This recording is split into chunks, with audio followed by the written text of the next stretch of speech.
सबसे पहले ऊंट। मैं हमेशा मजाक में कहता हूं कि ऊंटों और इंसानों के बीच सबसे बड़ा फर्क यह है कि ऊंट पूरे हफ्ते बिना पिए काम कर सकता है और इंसान पूरे हफ्ते बिना काम किए पी सकता है। हम सब ने यह सुना है कि ऊंट को रेगिस्तान का जहाज कहते हैं, पर क्या हमने कभी यह सोचने की कोशिश की कि क्यों आखिर ऊंट रेगिस्तान का जहाज है जबकि घोड़ा ऊंट से बहुत तेज दौड़ता है।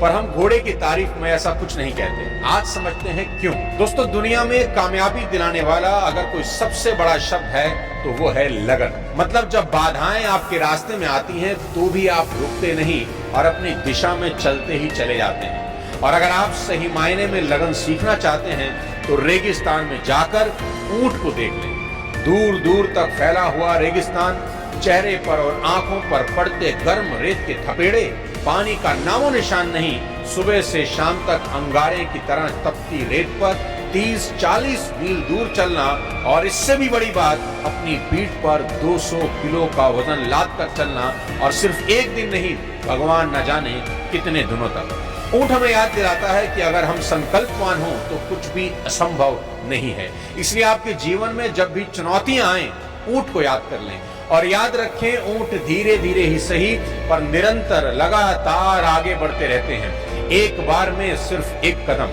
क्योंकि ऊंट अच्छे से जानते हैं कि वो 100 मीटर की फर्राटा नहीं दौड़ रहे बल्कि मैराथन दौड़ रहे हैं। इसलिए वे कभी जल्दबाजी या हड़बड़ी में नजर नहीं आते, नपी तुली चाल चलते हैं। उनके अंदर मुश्किल एनवायरनमेंट में खुद को ढाल लेने की योग्यता होती है। हमें भी ये याद रखना चाहिए कि जिंदगी 100 मीटर की दौड़ नहीं बल्कि मीलों लंबी मैराथन है। ऊंट हमें सिखाते हैं कि जीवन में कभी टेंशन नहीं लेना। अगर लोग आपसे आगे निकल जाएं तो भी नहीं, अभी काफी दौड़ बची है। और अगर आप ऊंट की तरह धीरे धीरे ही सही पर लगातार चलते रहें तो सबसे आगे निकल सकते हैं। साथियों, जीवन छोटा दिखता है लेकिन काफी लंबा होता है। इसलिए प्लानिंग हमेशा लॉन्ग टर्म के हिसाब से ही करें। हमेशा याद रखें, सिचुएशन कितनी ही कठोर क्यों ना हो, भगवान ने आपको उससे ज्यादा कठोर बनाया है। सिचुएशन हमेशा निर्जीव होती है पर आप सजीव हैं, इसलिए आप अपनी सिचुएशन से ज्यादा ताकतवर हैं। कुछ इंटरेस्टिंग बात बताता हूं। अब अबू धाबी में आपको ऊंट के दूध से बना मिल्क शेक मिल सकता है। ऊंट के दूध में गाय के दूध से ज्यादा विटामिन सी और लोहा होता है। इसका इस्तेमाल कजाकिस्तान में टीबी के साथ कई बीमारियों के इलाज में भी किया जाता है।